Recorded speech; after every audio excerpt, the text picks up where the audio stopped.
धुंध से घिरे क्लूमविक गांव में, जहां कोहरा धरती को एक भारी कंबल की तरह जकड़ लेता था और रातें अंतहीन लगती थे, एक ऐसी कहानी प्रचलित थी जिसे हर कोई जानता था, लेकिन कोई भी उसे जोर से बोलने की हिम्मत नहीं करता था।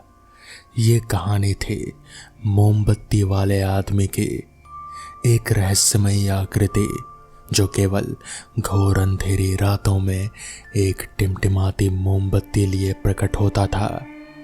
बुजुर्ग तभी आवाज में कहते थे कि जो भी मोमबत्ती वाले आदमी के संपर्क में आता था वो फिर कभी दिखाई नहीं देता था। उसकी आत्माएं हमेशा के लिए उसकी निरंतर चलती मोमबत्ती के मोम में कैद होकर रह जाती थीं। थॉमस एक चंचल स्वभाव और रोमांच की प्यास वाला लड़का था, जिसकी वजह से अक्सर वो मुसीबत में पड़ता रहता था। उसने मोमबत्ती वाले आदमी की कहानी कई बार सुनी थी, जो चूल्हे के पास बैठे हुए डरे हुए ग्रामीणों द्वारा दबी आवाज में सुनाई जाती थी। लेकिन दूसरों के विपरीत थॉमस को कहानी से डर नहीं लगता था, बल्कि वो उसमें दिलचस्पी लेता था। वो ये जानने के लिए बेताब था कि क्या ये अफवाह सच है, क्या मोमबत्ती वाला आदमी सचमुच मौजूद है या सिर्फ बच्चों को बिस्तर पर सुलाने के लिए सुनाई जाने वाली एक और भूतिया कहानी है। एक रात जब घना कोहरा इतना गहरा था कि चांद की रोशनी भी उसे भेद नहीं पा रहे थे, थॉमस ने अपनी हिम्मत आजमाने का फैसला कर लिया।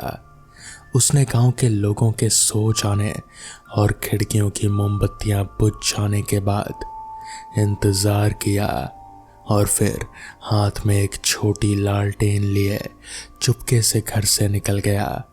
सड़कें सुनसान थी, चारों ओर एक अजीब सी खामोशी छाई हुई थी। बस गीले पत्थरों पर थॉमस के कदमों की हल्की चरमराहट सुनाई दे रहे थे। जैसे जैसे थॉमस सुनसान गलियों में घूमता गया, उसे अपने शरीर में एक सिहरन महसूस होने लगी। हर कदम के साथ कोहरा घना होता जा रहा था, मानो किसी जिंदा चीज की तरह उसके चारों ओर घूम रहा हो और आगे का रास्ता धुंधला कर रहा हो।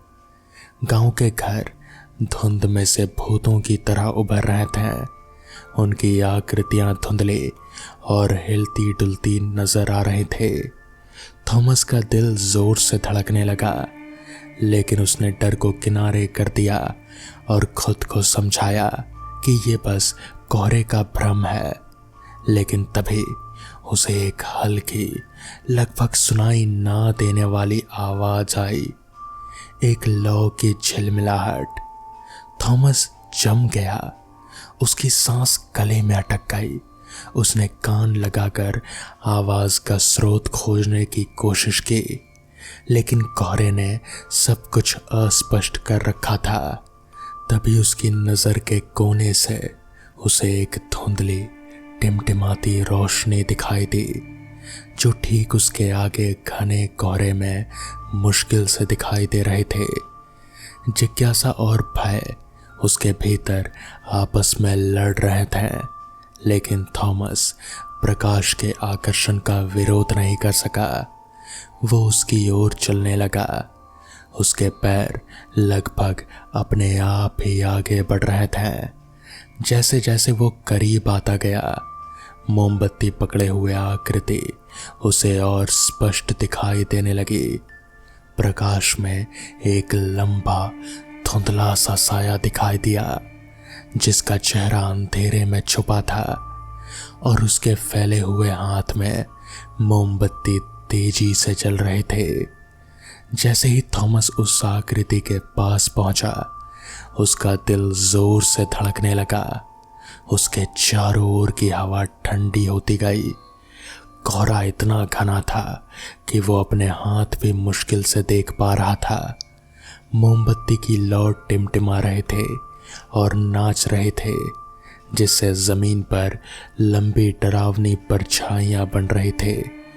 थॉमस पीछे मुड़ना चाहता था, जितनी तेजी से हो सके भागना चाहता था, लेकिन उसका शरीर उसका साथ नहीं दे रहा था। उसके पैर उसे मोमबत्ती वाले आदमी के और करीब ले जा रहे थे। वो आकृति स्थिर रही, कब्र की तरह खामोश। उसका चेहरा अंधकार में एक खालीपन में डूबा हुआ था। जैसे ही थॉमस पास आया, मोमबत्ती वाले आदमी ने मोमबत्ती उसकी ओर बढ़ा दी, जिसकी लौ थॉमस की चौड़ी भयभीत आंखों में प्रतिबिंबित हुई।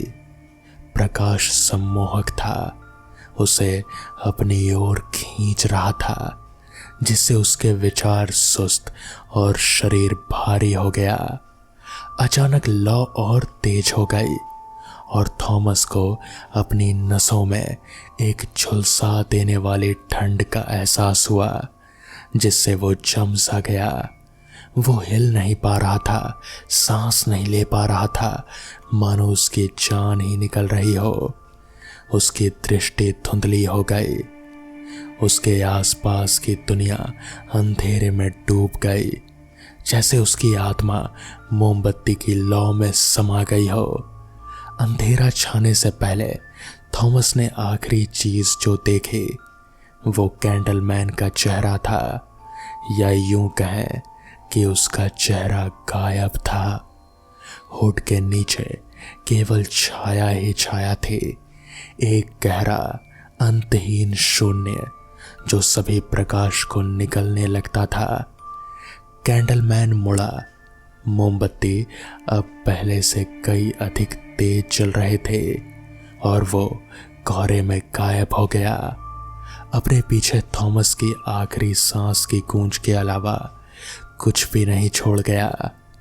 अगली सुबह गांव में घना दम घोटने वाला कोहरा छाया हुआ था, जो सामान्य से कहीं ज्यादा गुना अधिक था। गांव वाले अपने अपने काम में बिजी थे। तभी उन्होंने देखा कि चर्च की वेदी पर कुछ अजीब है। एक नई मोमबत्ती छोटी और साधारण सी स्थिर लौ के साथ चल रहे थे। मोम धीरे धीरे टपक रहा था, हर बूंद आंसू की तरह चमक रहे थे, लेकिन किसी ने भी ये सवाल नहीं किया कि मोमबत्ती कहाँ से आई या कभी बुझती क्यों नहीं। गांव वाले थॉमस के गायब होने के बारे में दबी आवाज में बात करते थे, लेकिन किसी ने भी उस बात का जिक्र करने की हिम्मत नहीं की, जिसका उन्हें अंदर ही अंदर डर था।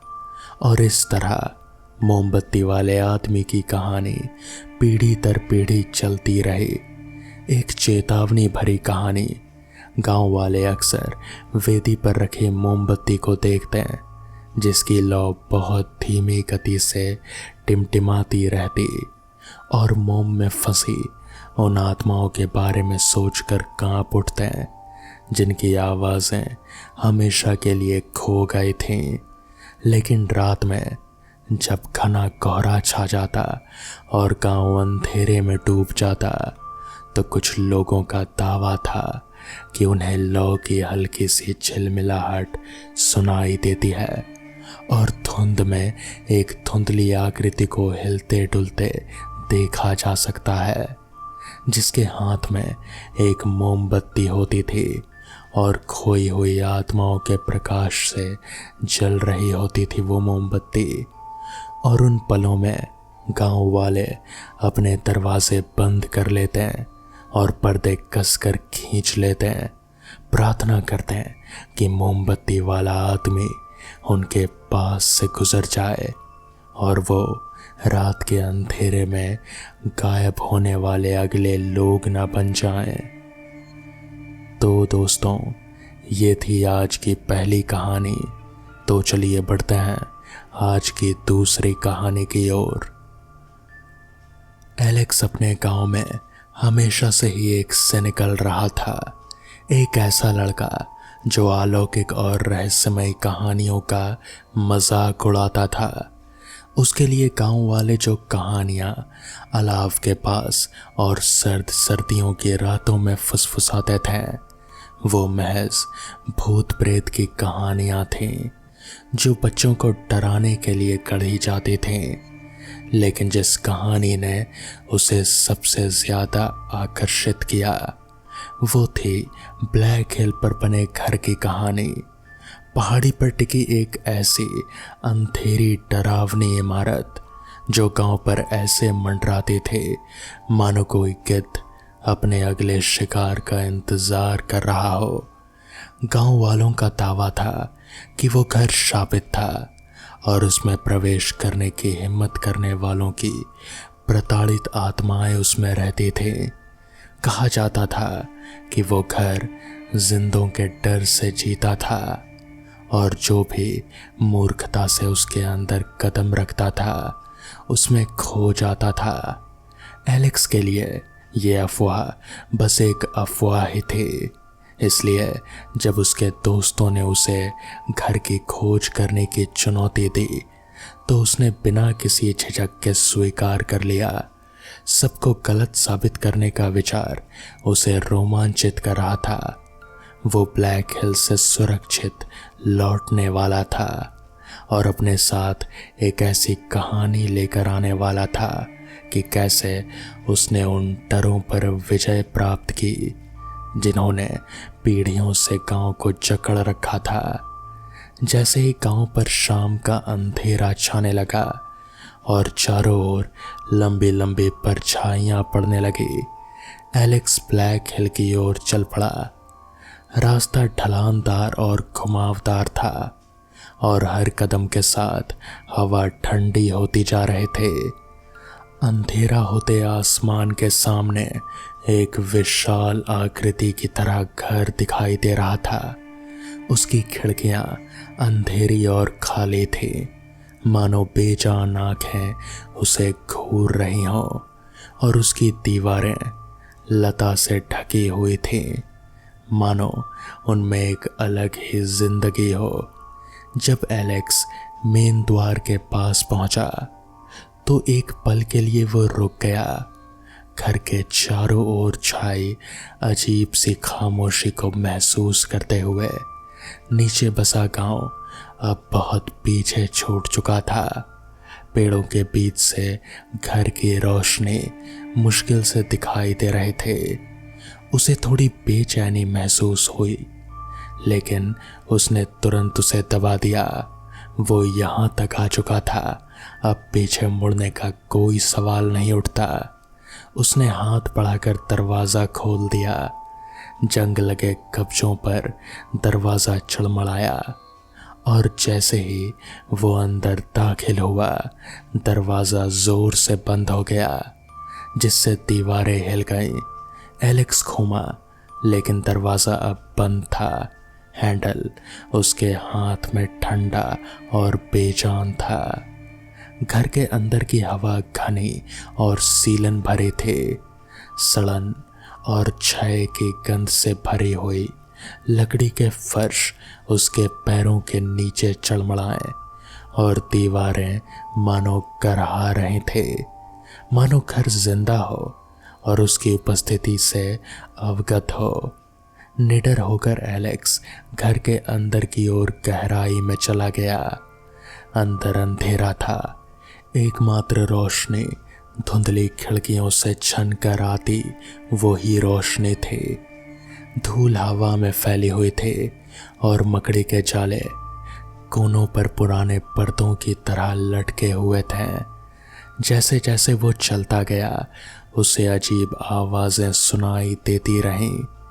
खाली गलियारों में गूंजते कदमों की आहट, दीवारों से आती हुई फुसफुसाहट और फर्श पर किसी चीज़ के घिसटने की हल्की सी आवाज़।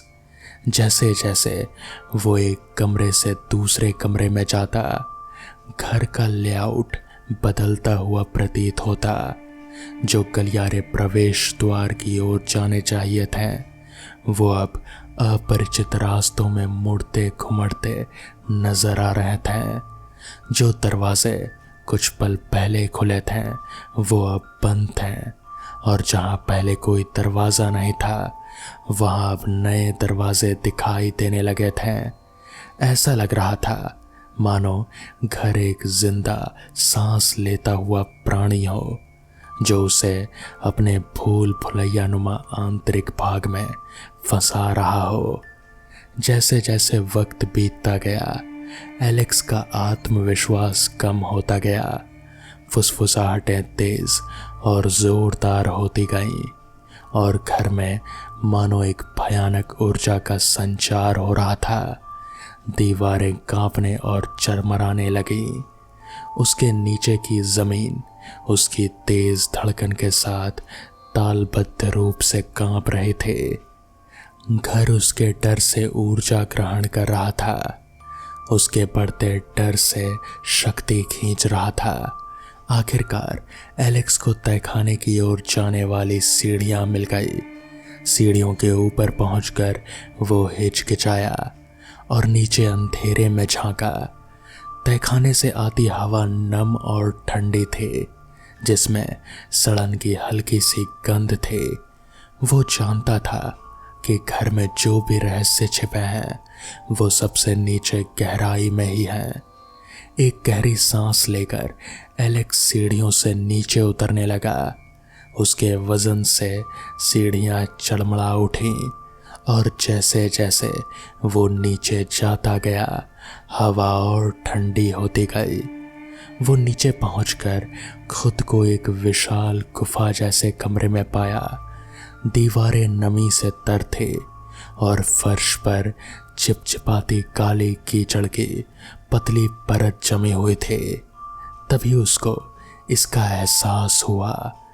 एक ठंडी चिपचिपी लता उसके पैरों से छू रहे थे। उसने दहशत से नीचे देखा तो पाया कि फर्श खुद हिलने लगा था। कीचड़ जिंदा मांस की तरह मरोड़ रहा था और कुंडली मार रहा था।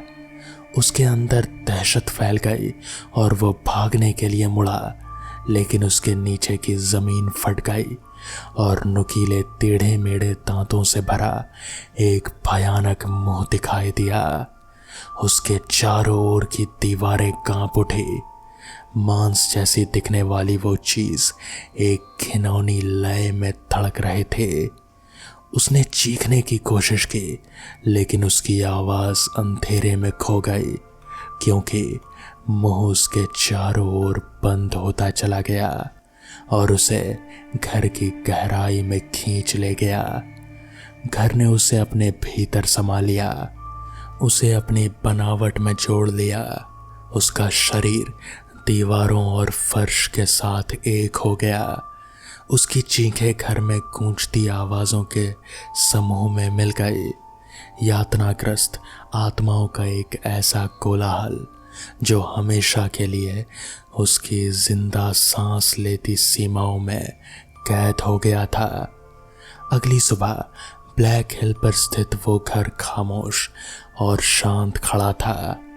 उसकी खिड़कियां अंधेरी और खाली थी। गांव वाले जो कुछ घटित हुआ उससे अनजान उस घर के भय में जी रहे थे। उसका श्राप अब भी बरकरार था और वो घर इंतजार कर रहा था। उसकी भूख फिलहाल तो शांत हो गई थी, लेकिन वो हमेशा अपने अगले शिकार को लेने के लिए तैयार था। तो दोस्तों, ये थी आज की दूसरी कहानी। तो चलिए बढ़ते हैं आज की आखिरी कहानी की ओर। उज्जवलपुर देशी रियासतों में से एक था जहां कभी राजा महाराजा का शासन हुआ करता था। प्राचीन समय में बिजली की सुविधा नहीं थी, इसलिए रात के समय मशालें जला ली जाती थी। मशालों की रोशनी से अंधेरी रात भी रोशन रहते, इसलिए इस रियासत का नाम उज्जवलपुर पड़ गया था। उज्जवलपुर यूं तो राजसी ठाट बाट के लिए जाना जाता था, पर एक और खासियत इसे महत्वपूर्ण बनाती थी, वो है अमावस के दिन गांव के सभी लोगों का घर से ना निकलना। अमावस के दिन गांव की सूनी गलियां, बंद बाजार और सभी घरों के बंद किवाड़ ऐसा दृश्य बना देते हैं मानो इस गांव में कोई रहता ही ना हो। पुराने समय में जो गांव में बिजली नहीं होने के बाद भी रोशनी हुआ करते थे, वही गांव अब बिजली होने के बाद भी अमावस्या के दिन रात को अंधकार में डूबा रहता। घरों से भी रोशनी की कोई किरण निकलती नहीं नजर आती। उज्जवलपुर की अमावस्या की रात इतनी भयानक लगती जिसकी कल्पना मात्र से ही रूह कांप जाती। सूनी सड़कें, शांत माहौल और साए साए करती हवाएं दिल दहला देती। हवा चलने से बरगद के पेड़ के पत्तों की कड़कड़ाहट उस सन्नाटे में भयानक आवाज करती।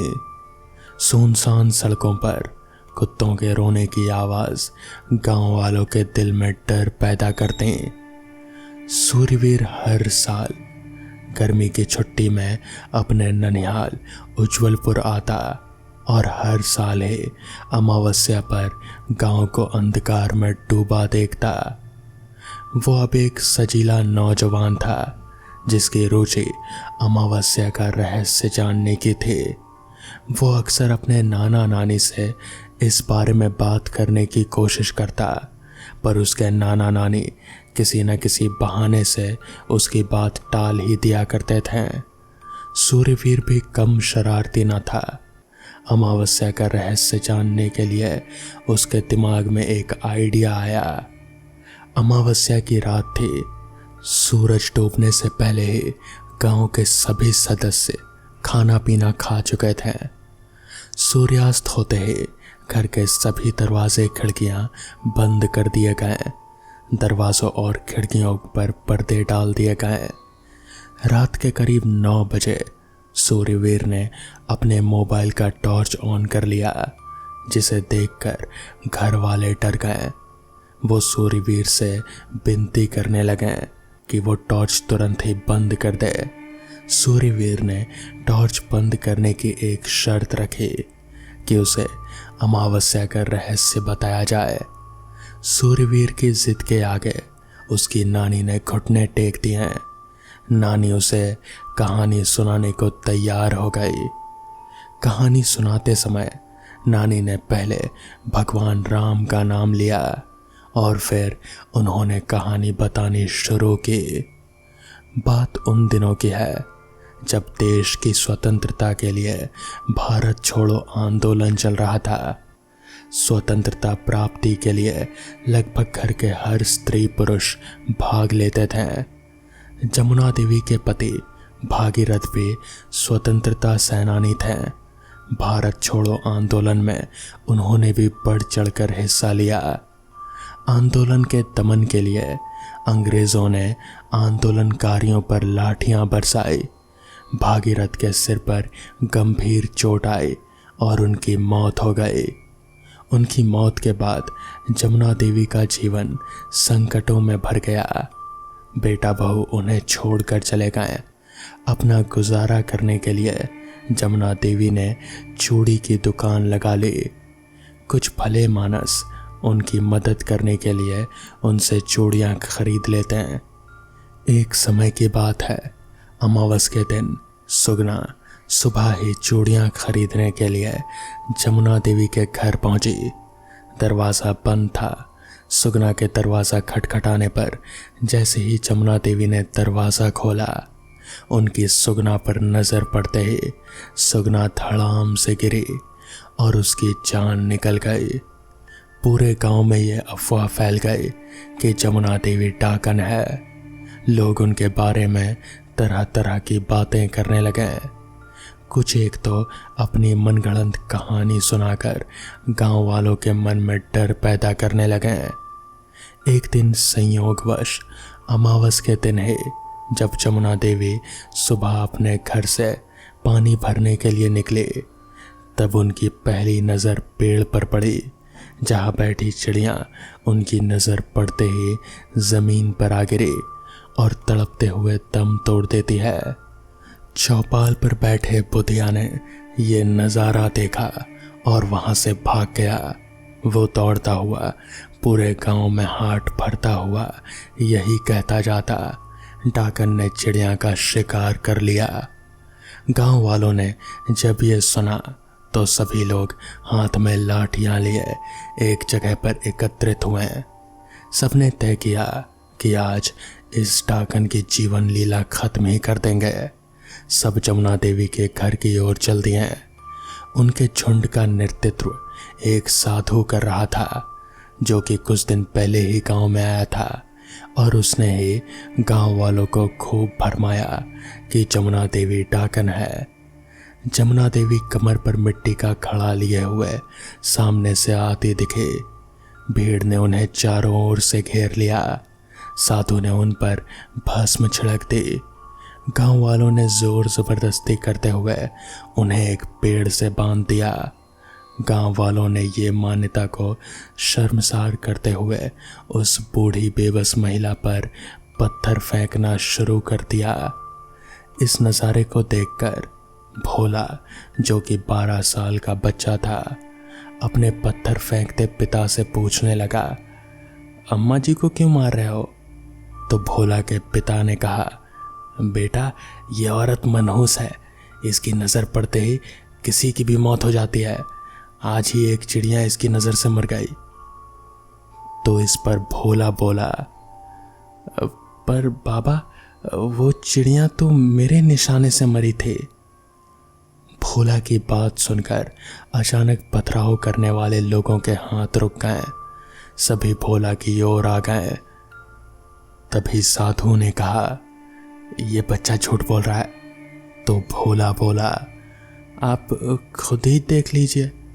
कहता हुआ भोला दौड़कर पेड़ के नीचे से मरी हुई चिड़िया को उठा लाया।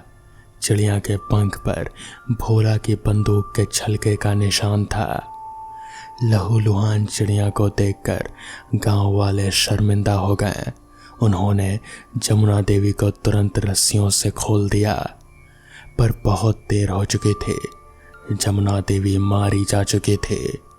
साधु अब भी मानने को तैयार नहीं था कि जमुना देवी डाकन नहीं थे।